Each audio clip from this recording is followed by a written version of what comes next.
Hello everyone, नमस्कार। मैं साक्षी आप सभी का स्वागत करती हूँ आपके अपने यूट्यूब चैनल आपकी कक्षा पे। आज की क्लास में बेसिकली हम लोग बात करने वाले हैं झारखंड के इम्पॉर्टेंट पर्व के बारे में, जो है सरहुल।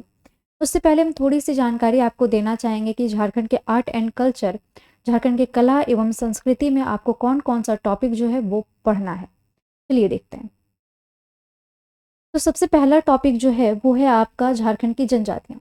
इसमें से बेसिकली आपको झारखंड की 33 जनजातियों के बारे में एक एक पॉइंट सब चीज़ जानना है कि उनके जो बेसिक जानकारियां हैं कि उनके युवा गृह को क्या कहते हैं, उनमें जो ग्राम प्रधान होते हैं उनको क्या कहते हैं, उनका फेमस पर्व त्यौहार कौन सा है, उनमें फेमस कुछ अगर खान पान है तो वो क्या है, वो किस तरह से कपड़े पहनते हैं, उनमें विवाह किस तरह से होता है, कौन सा फेमस विवाह है, ये सब कुछ जानकारियाँ देखनी होती हैं। और जो इसमें से सबसे बेसिक जानकारी है वो ये है कि इनकी जनसंख्या कितनी है, इनकी जनसंख्या सबसे ज़्यादा किस जिले में है, किस क्षेत्र में ये निवास करते हैं, ये अपनी भाषा को क्या कहते हैं, इनकी भाषा जो है उनकी लिपि क्या है, ये सारी कुछ जानकारियाँ बेसिक इसमें से आपको देखना पड़ता है। इसके बाद झारखंड के सदान के बारे में आपको पढ़ना पड़ेगा। झारखंड के पर्व एवं त्योहार जो है ये टॉपिक आपको पढ़ना पड़ेगा। झारखंड के पर्व और त्योहार बहुत ही ज़्यादा इम्पॉर्टेंट है।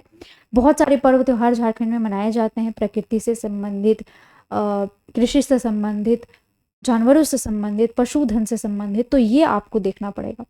इसके बाद झारखंड के वाद्य यंत्र के बारे में आपको देखना है। जितने भी प्रकार के वाद्य यंत्र हैं सभी के बारे में एक बार छोटी सी जानकारी आपको बस रखनी है।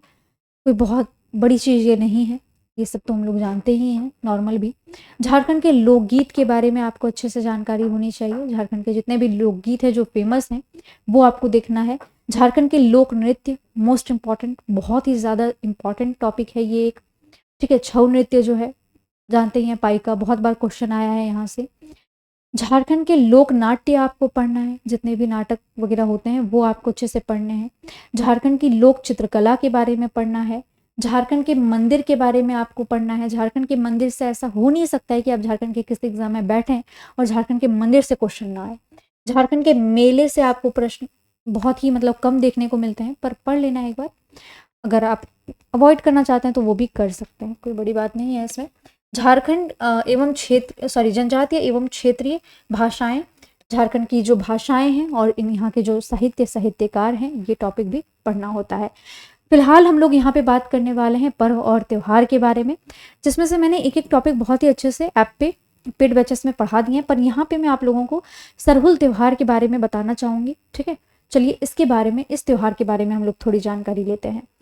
तो ये जो त्योहार है सरहुल त्योहार, ये जनजातियों का सबसे बड़ा और सबसे ज़्यादा लोकप्रिय पर्व है। झारखंड की जनजातियों के बीच सबसे बड़ा और सबसे ज़्यादा लोकप्रिय अगर त्यौहार कोई पूछे तो वो आपका सरहुल है। ये जो त्यौहार है ये नए वर्ष की शुरुआत का प्रतीक है। ठीक है, नया वर्ष जब आरंभ होता है उसके बाद ये त्यौहार आपका मनाया जाता है। नए वर्ष का शुरुआत का एक तरह से कह सकते हैं प्रतीक है। इसे फूलों का त्यौहार भी कहा जाता है। क्यों? क्योंकि जब पेड़ों पे नए नए फूल आने लगते हैं, ठीक है, साल वृक्ष पे खास करके जब फूल आते हैं तो उस समय ये त्यौहार आपका मनाया जाता है, फागुन चैत्र के महीने में, इसीलिए ये बहुत ही ज़्यादा इम्पॉर्टेंट है। ठीक है, ऐसे चैत माह में मनाया जाता है, फागुन हम लोग जानते हैं कि फागुन माह में जो पेड़ हैं वहाँ पे फूल आना स्टार्ट हो जाते हैं। साल वृक्ष पर नए फूल आने पर ये मनाया जाता है। ठीक है, वसंत के मौसम में। ये आपका प्रकृति से संबंधित त्योहार है, ये आपको ध्यान में रखना है। ठीक है, प्रकृति से संबंधित त्योहार कौन सा है आपका? एक सरहुल भी है। सरहुल का अर्थ क्या होता है? सरहुल सरहुल इतना बार हम लोग सुन रहे हैं, इसका अर्थ क्या है? तो इसका अर्थ है साल वृक्ष की पूजा। ठीक है, साल वृक्ष, सरहुल का अर्थ यहाँ पे बेसिकली क्या हो जाएगा? साल वृक्ष की पूजा। साल वृक्ष में ऐसा माना जाता है कि इनके देवता जो हैं बोंगा, वो निवास करता है। ठीक है, कौन से देवता? तो बोंगा देवता इसमें निवास करते हैं साल वृक्ष में, इसीलिए इसका इतना महत्व है और इसकी पूजा की जाती है। आयोजन जो है वो देखते हैं। साल वृक्ष की पूजा नहीं की जाती है, उसके जो फूल होता है, अब आगे पढ़ेंगे तो समझ में आएगा। इसका आयोजन कब किया जाता है? तो चैत्र माह के शुक्ल पक्ष की तृतीया को। जनरली ये मार्च अप्रैल के मंथ में सेलिब्रेशन इसका होता है। ठीक है, ये पर्व आयोजित किया जाता है। पर्व की अवधि क्या होती है, कितने दिनों तक ये पर्व मनाया जाता है? तो ये पर्व आपका टोटल 4 दिनों तक मनाया जाता है। कितने दिनों तक? 4 दिनों तक। इसकी विशेषता क्या है? तो इसकी ये विशेषता है कि ग्रामीणों द्वारा सरना जो स्थल है, जो पूजा स्थल है, उसको क्या किया जाता है, घेरा जाता है। सरना स्थल को घेर लिया जाता है, ठीक है, चारों ओर से घेरा जाता है।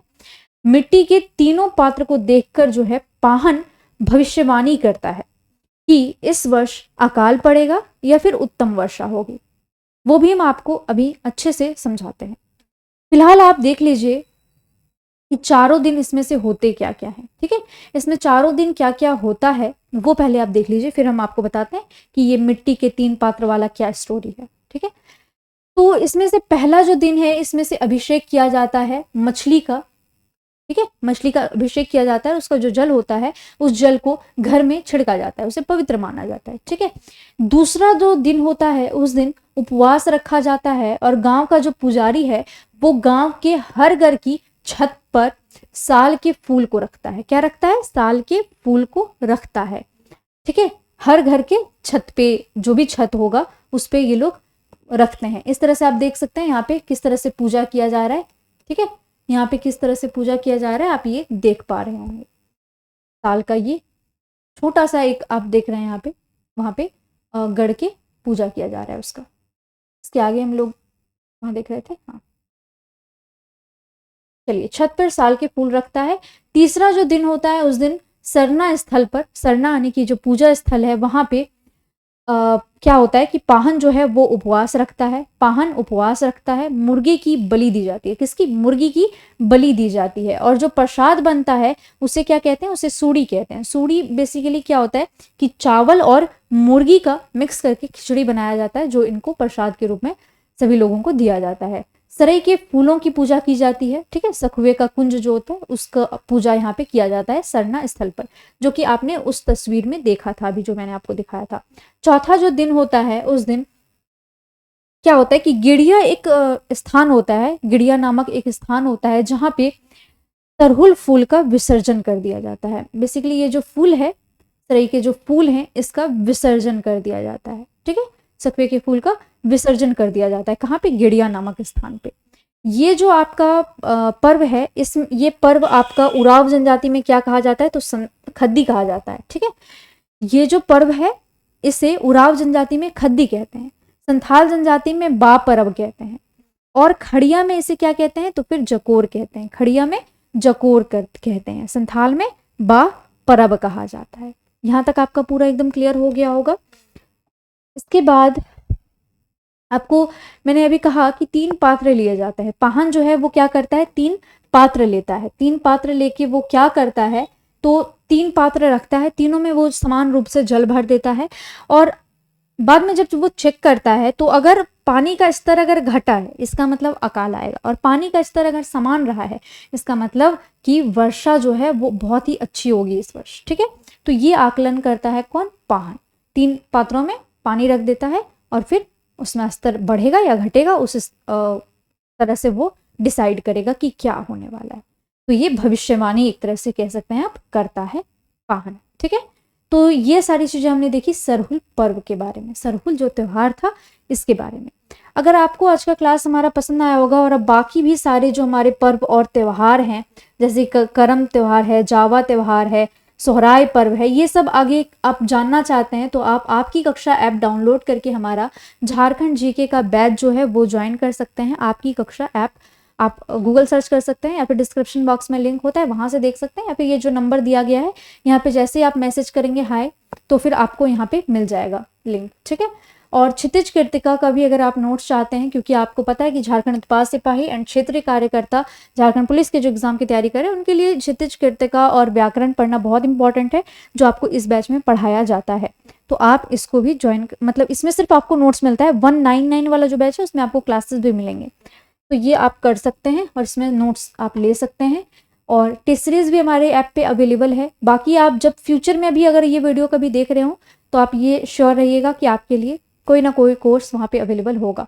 हिंदी का ये टेस्ट सीरीज है, ये एक्साइज कांस्टेबल का आपका पूरा हिंदी का बैच है, ये आपका पेपर 3 का पूरा टेस्ट सीरीज है, ये आपका पेपर 2 का पूरा टेस्ट सीरीज है। और इन सबको आप अगर कंबाइंड रूप में लेना चाहते हैं कि नहीं मैम सब लेना है, तो इन सब के लिए 4-in-1 कोर्स कह के आपको ऐप पे ही देखने को मिल जाएगा। और अगर आप सब साथ में लेते हैं तो आपको बहुत ही कम पेमेंट करना पड़ेगा।